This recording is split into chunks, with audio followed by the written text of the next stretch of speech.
যে ওয়ার্কশিটটা সকালে দিয়েছিলাম তার সলিউশনটা আমি এখন দিচ্ছি, তোমরা একটু দেখে নাও। ওখানে ছিল ক্লাসিফাই দ্য নাউন্স। তো নাউনগুলোকে আমরা ক্লাসিফাই করব। ফার্স্ট ছিল ওনারশিপ, মানে মালিকানা।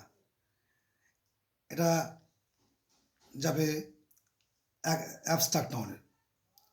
কারণ কি? কারণ ওনারশিপ, এটা মালিকানা, এটা আমরা ফিল করি, উপলব্ধি করি, দেখতে পাই না। হ্যাঁ, তাই এটা অ্যাবস্ট্রাক্ট নাউনে যাবে। তারপর ছিল কি ব্রোঞ্জ। ব্রোঞ্জটা কি? এটা মেটেরিয়াল, এটা আমরা মাপতে পারি কিন্তু এর সংখ্যা গুনতে পারি না, তাই সেটা হবে মেটেরিয়াল নাউন। তারপর মিল্ক, এটাও মেটেরিয়াল নাউন, আমরা মাপতে পারি কিন্তু আমরা বলতে পারি যে 1 মিল্ক 2 মিল্ক আমরা বলতে পারি না। জুরি, এটা বিচারকদের সমষ্টিকে আমরা জুরি বলি, তা সেখানে যেহেতু সমষ্টি বোঝাচ্ছে তাহলে এটা কালেকটিভ নাউন যাবে জুরিটা। সো জুরি কালেকটিভ নাউন। তারপরে বয়, বয়টা হবে কমন নাউন। বয় আমরা গুনতে পারি, 1জন বালক 2জন বালক বলতে পারি। তারপর আর্মি, এটা সেনাবাহিনী, অনেকগুলো সৈন্যের একটা সমষ্টি বোঝাচ্ছে, তা সেটা হবে কালেকটিভ নাউন।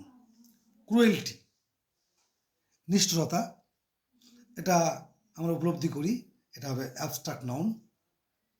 সুগার, এটা মেটেরিয়াল নাউন, কারণ আমরা গুনতে পারি না, মাপতে পারি। মাউন্ট এভারেস্ট, এটা পিকের নাম, so it is proper noun. Sand, এটা মেটেরিয়াল নাউন হবে, কারণ আমরা মাপতে পারি কিন্তু গুনতে পারি না। ব্রিক, মাপতে পারি না কিন্তু গুনতে পারছি, তাহলে ব্রিক হলো কমন নাউন। ইন্ডিয়া, দেশের নাম বোঝাচ্ছে, তাই এটা হবে প্রপার নাউন। এবার দেখো, যে দুটো বাক্য আমরা দিয়েছিলাম, this house is made of brick আর উই বট 500 ব্রিক্স। এখানে প্রথম বাক্যে this house is made of brick, মানে বাড়িটা ইটের তৈরি। এখানে কতগুলো ইট সে ব্যাপারটা কিন্তু আমরা বুঝতে পারছি না। ইট দিয়ে তৈরি, মেটেরিয়াল বোঝাচ্ছে, কিন্তু তার সংখ্যা বুঝতে পারছি না, তাই এইখানে কিন্তু ব্রিকটা হবে material noun. This house is made of brick, এখানে ব্রিকটা মেটেরিয়াল নাউন।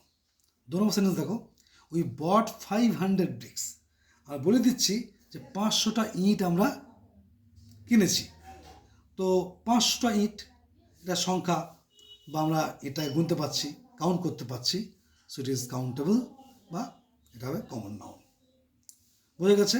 এরকমভাবে তোমরা নিজেরাও মানে বাস্তবে দেখবা যে সমস্ত জিনিস দেখা যাচ্ছে, জায়গার নাম হোক বা কোনো জিনিস হোক, অর্থাৎ এই 5 রকমের নাউনগুলো নিয়ে আমরা আরও একটু ঘষাঘষি আমাদের করতে হবে। তোমরা কিন্তু এটা ঠিক করে করবা। যদি কোনো অসুবিধা হয় আবার কমেন্টসে জানাবা, আমি তোমাদের রিপ্লাই করব। ধন্যবাদ।